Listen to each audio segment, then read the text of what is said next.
will be showing off the top 10 planet packs in Juno New Origins, from the worst planet packs all the way up to the best planet packs, which are all made by people in the community, and there are so many beautiful locations that we found, such as these clips that I'm showing you. Shout out to these people for making the video possible, and let's start off with the first planet pack at number 10, which is the KSP planet pack. In the pack, we have the typical planets such as Moho, Eve, Kerbin, Duna, Drez, Jewel, and Elu. And the coolest thing of all is that the planet coordinates are exactly the same between games. By heroics, clearly KSP looks way better. Stop it. Moving down the list to number 9 is the Australia system, which is a planet pack where nearly every planet has rings. The planet pack contains 15 planets and whatever the hell this thing is. The first planet to note is Sedinus. From space, it looks not hospitable at all because of the volcanic activity that created these islands. This is where the planet pack is different than the others. Lots of planets have these superstructures on them, like Sedinus' moon Sedinia, where this superstructure is poking through the top of the atmosphere, or Donum with this giant spike of a tower, or Shippus Prime Shipyard with this giant structure and a bunch of ships. And my favorite planet with the superstructure is Orko, with solar panels sticking out of the sides of the moon's surface and a base to land on top of.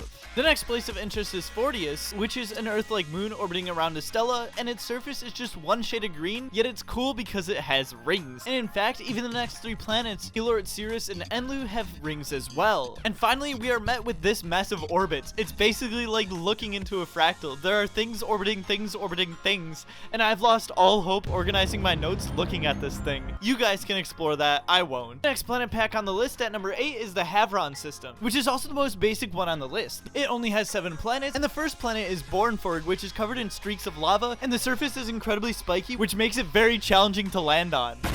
The next planet in the pack is Gonor. It's a windswept red planet with large mountains and valleys of red sand beds. And dude, this shot flying over it looks so sick. Moving on again, we have the gas planet Caphron, but its moon and hair is the one I'm interested in. With purple and yellow lakes seen from afar, up close it looks like giant moving mounds of goop. Skipping over to this planet Nekavir, this one has an atmosphere containing nitrogen, water vapor, and oxygen, which suggests it can support life, and has icy mountains and lakes caused from being so far out from the center of the system. Speaking of life, this next planet, Corveos, is basically Earth and has massive mountains and Earth-like shoreline. And wait, hold on, that's a Nagato battleship from today's sponsor, World of Warships. If you sign up and use the code IMPACTFORCE right now, you can receive a 20-day premium account bonus, a Japanese Tier 3 cruiser, 7 super containers, 40 million credits, 1 million Elite Commander XP, and if you don't sign up, you're missing out because World of Warships is free to play and has over 500 ships to choose from, and you can even pick your gameplay style as a battleship, cruiser, destroyer, submarine, or even an aircraft carrier. You and your friends can eliminate other players in 12v12 scenarios with super realistic graphics, and every battle has its own dynamic weather to add even more realism to the already realistic and detailed experience. You can even pick what port you want to be located in, with over 23 ports to choose from, and there are also new things being added each week, like events that you can participate in to unlock skins to customize your ship, as well as upgrade signals, camouflages, economic bonuses. And honestly guys, while I was recording this whole segment, there's not a single shot or point in the gameplay that made the game feel not cinematic and immersive. So grab your boys, grab your promo code, and use the link in the description, and let's move on to the next pack on the list at number 7, which is the Canera system. It consists of 3 stars, 14 planets, and 11 moons. The first notable planet in the system is Forello. It's the 3rd planet from the Canera star, and the land, sea, and sky is green because it's all one massive swamp. The atmospheric density is like Earth's, which also allows planes to work. Speaking of Earth, in this pack, Teleria, the 4th planet out, is the equivalent to Earth and has 2 moons, Vadrix and Seox. Teleria also contains a few launch sites as well as a huge bridge that spans to connect 2 continents, and there's also this pit of marbles here, and I don't know what the point is, they're just here. The next planet in the pack, Daria, is an extremely cold planet which used to be habitable, but it migrated further away from its star, causing it to freeze over, resulting in its icy surface and frozen lakes. The next 2 planets I want to show off are the best planets in the pack, which are Hydros and Frios. Obviously they're both gas planets, and the reason why I like them is because they have thick rings. And the 2 of the notable moons which orbit them is the icy one called Ash, which orbits Hydros, and it's also spewing gas from the top of it, and Sirik, which recently got impacted, and you can probably harvest its geothermal energy from its core being exposed. The last planet I want to show off in this pack, if we zoom all the way out and go over here, we have Felis 13BB. From space, it appears a bluish purple, and I didn't know this at the time, but it has a freaking station which goes around the whole planet. The main thing I like about this planet is its sunset though. The mountains turn pink and purple purple, and with the atmosphere being a bright green and the water a dark blue, it just looks so nice and peaceful. We are almost halfway through the list, but at number 6 we have a very interesting pack called Trianis. It has 13 planets, and you can explore all of the planets directly from the launch menu. The first planet is Kolos, your typical molten planet at the center of the system, but as we work our way out, the planets get more and more interesting. If we skip our way over to the 4th planet, it's a plain boring white snowball. However, its moon Lame is not so lame. Its surface in the map view looks like the image of the microwave background radiation, but on the surface it's made up of reflective metal, which has likely cooled down over time. The next planet is Toothpaste. It's a toothpaste color super gas giant with Earth-like temperatures. In this pack, it would be my second pick to make a space station around, so 9 out of 10 heroics is approved. It also has a moon named Kilion, which is slightly bigger than Earth, and although the land looks colorful from space,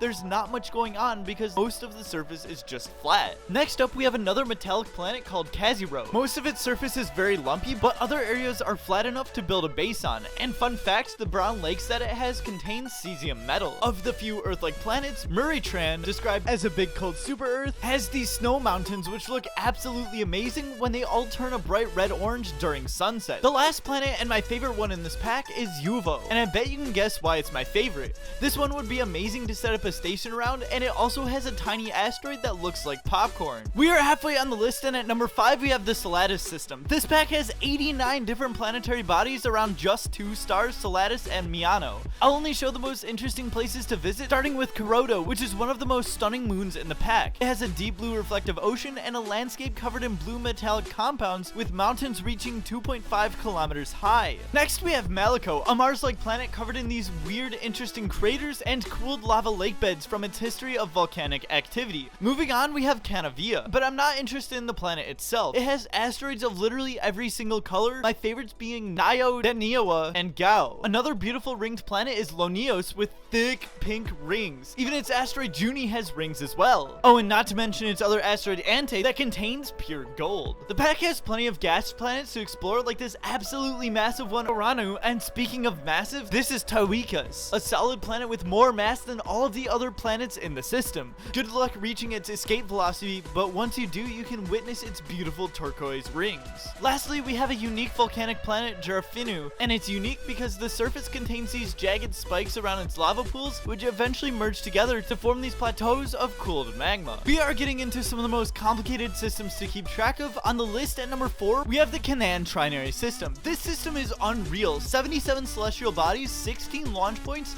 and an insane variety of planets and moons. There's literally like a full page description for each planet. Let's start off with the planet Agartha. It has a super thin atmosphere with dark oceans of oil, creating this eerie, lifeless landscape. Moving on to the 5th planet of the Mizram system, we have Poliao? What the heck? As if my job wasn't hard enough. It's a lava planet with amazing rings that can be seen from literally anywhere on the surface. According to the lore, this planet was impacted by something going 99% the speed of light. The next planet is one of my favorite planets in this entire pack, which is Dakla. It's mostly a yellowish white planet, but I found the spot right here that shows an exposed deep green layer in the planet and contrasting beautiful purple rings visible from the ground. The next 3 planets are pretty similar: Dejin, Hell, and Babylon. Dejin is the 4th moon from Zerzura, and its surface is covered in large canyons, and although it has a low gravity, its magnetic field is what's holding its atmosphere together. Next is the planet Hell, and is basically a more volcanic version of Dejin, with volcanoes and lava pools scattered all across the landscape. The last planet in this rocky trio is Babylon, specifically this location featuring its absolutely massive mountain ledge in the background. It's so large that it looks like we're barely going anywhere, even though we're moving 200 meters per second. Moving on, Eden is one of the best planets in this entire pack. It is said to be the first planet that humanity has terraformed, and I love the volcanoes, and especially the ones in this location because you also get a good view of the bay. A similar planet, Ararat, is the 2nd planet to be transformed by humanity, and it also has this amazing pink atmospheric glow during sunrise and sunset. Also, this planet pack includes the solar system, but not in the way it is today. Most notably, Venus is now an extremely cold planet with mountains of snow and lakes of liquid CO2. I love this scene because the snow dunes with the rings behind it give so much depth, and it just looks incredible. Oh, also, Earth is unrecognizable because of a nuclear holocaust which plunged its temperatures into an ice age. We are finally at the top 3 planet packs in this list. These packs have pages of lore and around 100 planets each, so trying to pick out the best bits to fit in the video is nearly impossible. Yet at number 3 is the Gomelia system. This system itself has 15 planets, but if you scroll out, you start to realize that 21 star systems might just be why this is at number 3. First, we got an Earth-like moon called Tropical Moons of Junes. Its surface is a bright green, and its rings plus the fact it's orbiting a ringed planet creates a very dynamic sky. The next planet I want to show you is Ixia. I found this magic puddle that changes when you look at it from different angles, and the planet itself has a lovely green sunset, and during the sunset the water changes to so many colors. And if we move across to another planet system, on the gas planet Netian, if you can find it, it has a floating base riding the atmosphere. Moving on again to a different system, we have Asket. Bro has literally 4 pages of lore. Anyway, this spot would be amazing to build a base on because it outlooks the basin and you can see all the way over to the cliffs on the other side. The next planet is Akalor. It has a few rings and also has a smooth watery surface said to be only 2 inches deep.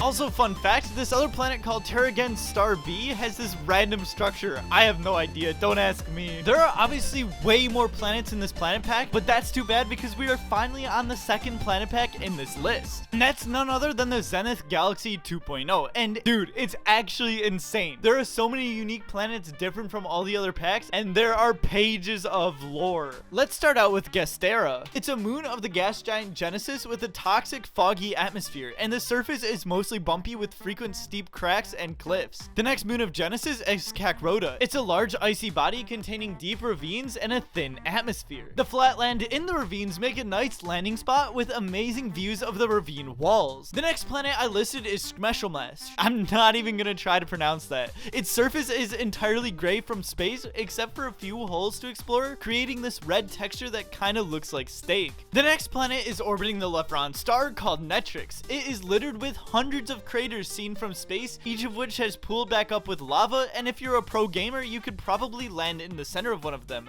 We have finally moved on to my favorite planet of all time out of all the planet packs. This planet is called Gentanis. Like, look at this. It probably has the most surface variation of any planet considering its bright purple, bright turquoise, and pink splotches all over the planet. It's honestly the coolest looking planet in this video, and around the North Pole, it has these blue cracks in the surface with a tower directly in the middle. Next up are 2 basic planets, Fliegen, a blue moon which contain a few canyons across its surface to explore, and Tabon, which is literally a red version of Fliegen with more scattered terrain and land formations. It's a cool down lava world that strayed too far from its star, and its cooled lava beds are flat and make it easy to land on. Next, we have another favorite planet in the video. It's called Federa. This planet looks like an average planet from space, but when you get down to the surface, it contains these black monolithic rocks jutting out from the white terrain, and it has a relatively thick atmosphere containing nitrogen and oxygen, and it only has a single body of water, which is this epic looking lake with a continuation of spikes jutting out of the water. Next, we have this cool trio of planets which comes from the same system and all have this blue-red color palette that looks absolutely amazing. First, we have Namalato, which is extremely hot with surface temperatures reaching up to 10,000 Kelvin, which makes it so hot that the lava has turned blue. The next planet, Mirak, has beautiful red rings around it.